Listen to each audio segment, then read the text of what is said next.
Capítulo 7. Londres, março de 1943. Constance Carruthers abriu o envelope marrom que encontrou sobre sua escrivaninha quando chegou ao trabalho e leu o conteúdo. A carta dizia que ela deveria comparecer a uma entrevista naquela tarde, na sala 55ª do gabinete de guerra. Ao tirar seu casaco, ela imaginou se alguém havia confundido com outra pessoa. Comini estava muito feliz no seu cargo de arquivista, uma apanhadora, como os arquivistas eram afetuosamente conhecidos no MI5, e não tinha interesse em trabalhar em outro lugar. Andando por entre a sala movimentada, ela bateu à porta do escritório da sua chefe. Entre.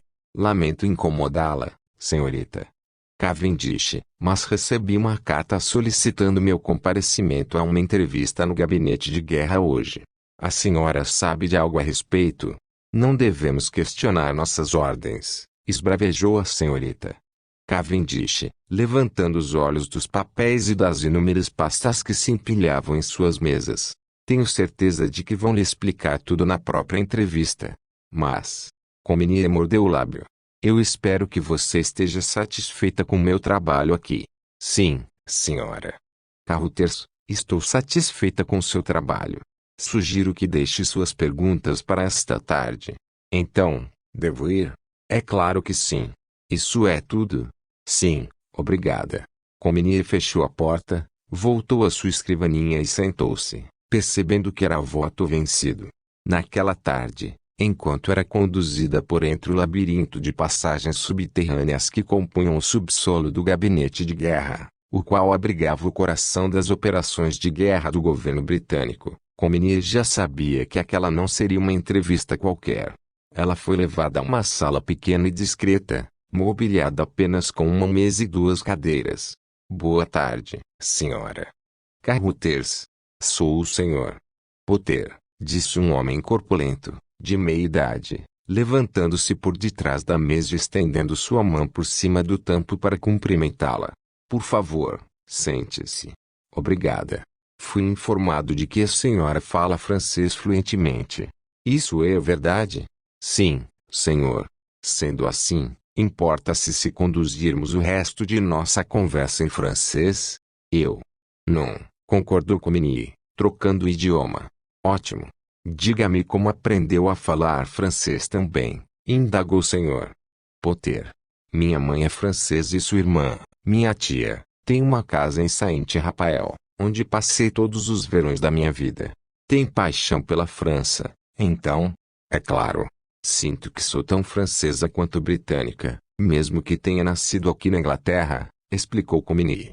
Os olhos penetrantes do senhor Potter examinaram seus volumosos cabelos escuros, os olhos castanhos e a forte estrutura óssea de origem gaulesa. Sim, você certamente tem o tipo físico das francesas. Na sua ficha também consta que a senhora estudou cultura francesa na Universidade de Sorbonne. Sim, morei em Paris durante 3 anos. E amei cada segundo, acrescentou Comini com um sorriso. E por que decidiu voltar à Inglaterra depois de completar seus estudos? Voltei para me casar com um homem por quem sou apaixonada desde a minha infância. Interessante, disse o senhor Potter. E a senhora reside em Yorkshire atualmente? Sim, a propriedade da família do meu marido fica na região norte de Yorkshire, perto dos pântanos. Entretanto, no momento, estou morando em nosso apartamento aqui na cidade enquanto trabalho em Whitehall. Meu marido está no exterior, no norte da África. Ele é um capitão da guarda escocesa. Sim, confirmou Comini. Mas desapareceu durante sua última missão. Foi o que me disseram. Saiba que tem minha simpatia.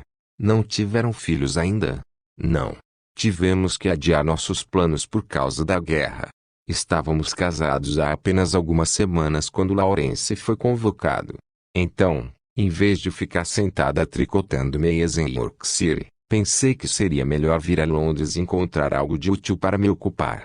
A senhora é uma pessoa patriota, senhora Carruthers.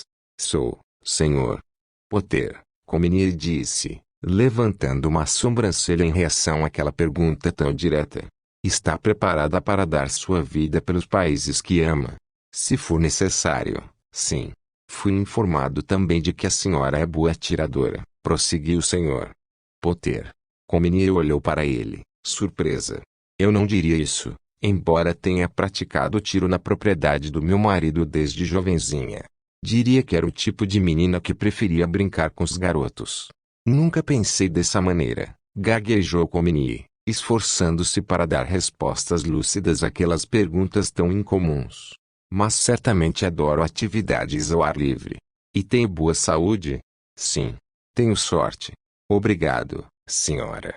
Carruthers, disse o Sr. Potter, fechando a pasta. Ele se levantou. Manteremos contato. Tenha um bom dia. E estendeu a mão a Comini. Obrigada. Até breve, ela respondeu, surpresa com o fim abrupto da entrevista e sem ter ideia da impressão que causara naquele homem. Comini saiu do subsolo abafado e sentiu o ar da primavera soprando naquela rua movimentada de Londres. Enquanto voltava para o escritório onde trabalhava, olhou para cima e avistou os balões militares que flutuavam ameaçadoramente sobre os prédios de Londres, presos em cabos para impedir que os aviões alemães conseguissem se aproximar da cidade com facilidade. Começou a se perguntar por que havia sido chamada para conversar com o homem que se apresentou como o Sr. Potter. 3 dias depois, Comini foi novamente chamada para se sentar sob as luzes artificiais da sala 55ª. Mais uma vez, viu-se sob um interrogatório. Potter queria saber se ela se sentia enjoada quando viajava de carro ou de avião, quais eram seus horários de sono, se ela saberia se orientar no sistema de ferrovias da França, se estava familiarizada com a disposição das ruas de Paris.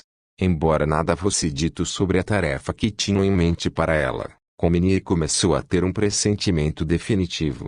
Naquela noite, ela voltou ao seu apartamento, nas proximidades de Sloane Square, sabendo que, se fora bem-sucedida na entrevista, sua vida estava prestes a se transformar para sempre.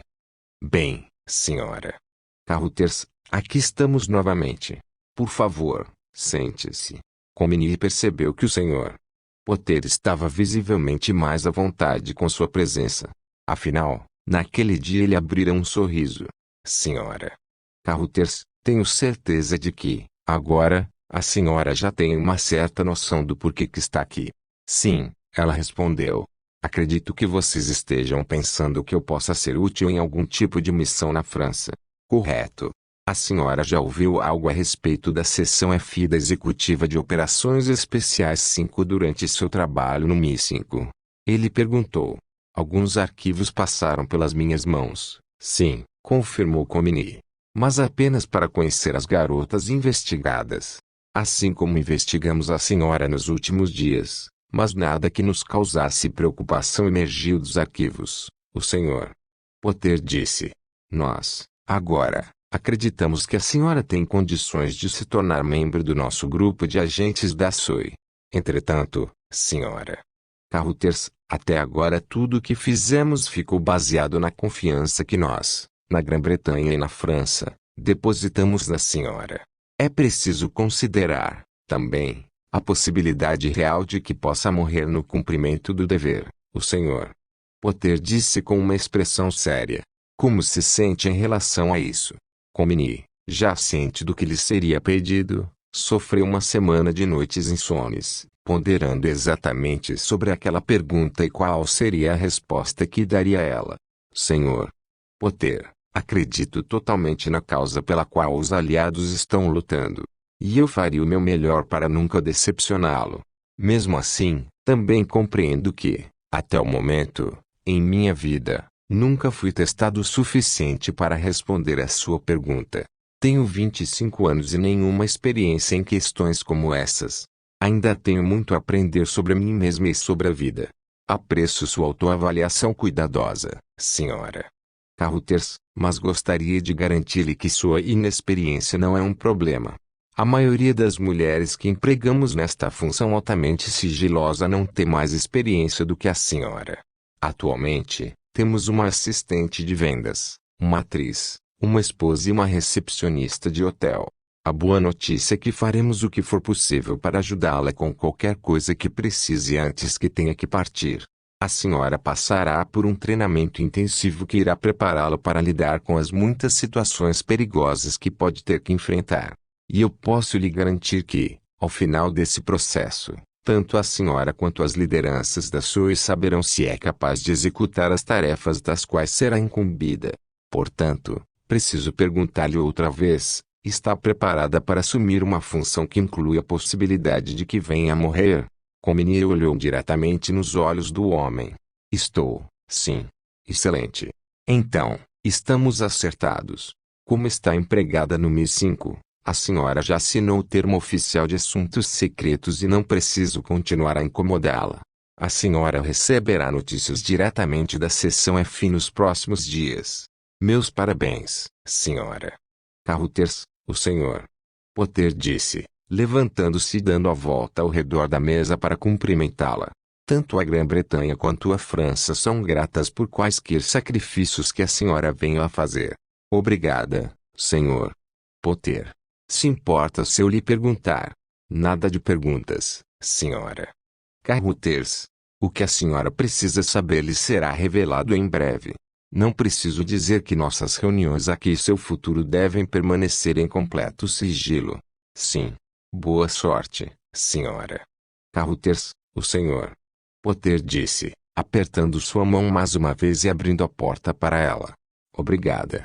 Chegando ao escritório na manhã seguinte, Comini percebeu que a senhorita Cavendish, sua chefe, já havia sido informada sobre sua partida. Recebi notícias de que você vai sair em busca de novos ares, ela disse com os olhos cansados, esforçando-se para formar algo que lembrava um sorriso, quando Comini entrou em seu escritório. Aqui está, disse a senhorita Cavendish, entregando-lhe um envelope. Você deve estar nesse endereço amanhã pela manhã, às 9 horas. Obrigada pelo trabalho que realizou aqui. É uma pena não tê-la mais conosco. É uma pena ter que partir. Tenho certeza de que você vai conseguir lidar com qualquer coisa que o futuro lhe traga, senhora Carruthers. Farei o meu melhor, Comini respondeu. É bom ouvir isso. Não me decepcione, acrescentou a senhorita Cavendish enquanto Comini caminhava em direção à porta. Fui eu mesma quem a recomendei. Às 9 horas da manhã seguinte, Comini se apresentou, como suas ordens a instruíam, ao Richard Court, perto da Baker Street. Ela deu seu nome ao porteiro, que assentiu e abriu as portas folheadas a ouro do elevador. Em seguida, ele a escoltou até o segundo andar, destrancou uma porta no corredor e pediu que entrasse. Certo, senhora. Aguarde aqui, por favor. Em vez de um escritório, Comini viu que estava num banheiro. Eles não vão demorar, senhora, disse o porteiro enquanto fechava a porta. Comini se sentou na borda da banheira preta, preferível que se acomodar no bidê cor de ônix. Começou a imaginar que diabos aconteceria a seguir. Após algum tempo, a porta se abriu. Me acompanhe, senhora, disse o porteiro, conduzindo-a para fora do banheiro e de volta pelo corredor até uma sala onde um homem alto de cabelos louros estava sentado sobre sua escrivaninha, esperando por ela. Senhora Carruthers, sou Maurice Buckmaster, chefe da seção F. Um prazer conhecê-la. Ouvi muitas coisas positivas a seu respeito. O prazer é meu, senhor, disse Comini, retribuindo o aperto de mão firme e tentando esconder seu nervosismo. Aquele era um homem cujo nome ela ouvira muitas vezes no Mi-5. De acordo com as informações, o próprio Hitler havia comentado a seu respeito recentemente, quando eu chegar a Londres. Não sei quem vou enforcar primeiro, Churchill ou aquele outro homem, Buckmaster. Prefere conversar em inglês ou francês? Perguntou Buckmaster. Qualquer idioma está ótimo, confirmou Comini. Ótima resposta, ele disse, com um sorriso. Bem, falemos em francês então. Agora, tenho certeza de que está ansiosa para descobrir mais a respeito do que fazemos aqui na seção F. Assim, vou enviá-la para falar com a senhorita Atkins, que cuidará da senhora de agora em diante. Buckmaster girou as pernas por cima da mesa e andou em direção à porta. Seguindo-o, Comini percebeu sua energia e seu senso de dever enquanto ele caminhava pelo corredor até chegar em outra sala, com o ar carregado pela fumaça de cigarro. Bem, Vera, Esta é Constance Carruthers, ele disse, sorrindo para uma mulher de meia-idade que estava sentada atrás de uma escrivaninha. Vou deixá-la sob seus cuidados. Constance, esta é a senhorita Atkins. O verdadeiro poder por trás de toda a sessão F. Voltaremos a conversar em breve. Buckmaster as cumprimentou com um aceno de cabeça e deixou a sala. Por favor, querida, sente-se, disse a senhorita Atkins, fixando seus penetrantes olhos azuis em Comini. Estamos felizes por sua decisão de se juntar a nós. Estou à sua disposição para responder a quaisquer perguntas que tenha e para explicar o que vai acontecer em seguida. O que você já disse à sua família? Nada, senhorita Atkins. Meu marido desapareceu durante sua última missão na África e eu converso com meus pais por telefone uma vez por semana, aos domingos. Ainda sexta-feira, ela disse, sorrindo. Seus pais moram em Yorkshire e você não tem irmãos, a senhorita Atkins lia o conteúdo de uma pasta que estava à sua frente. Isso facilita as coisas. Você dirá aos seus pais, e a qualquer pessoa que lhe perguntar, que está sendo transferida para a Fanny, que, como você sabe, Constance, e a divisão de enfermagem de emergência e cavalaria. Você dirá que foi convocada para prestar serviços de condução de veículos na França. Sob hipótese alguma deve lhes dizer a verdade. Sim, senhorita Atkins. Você partirá para o treinamento em breve. Será num lugar fora de Londres.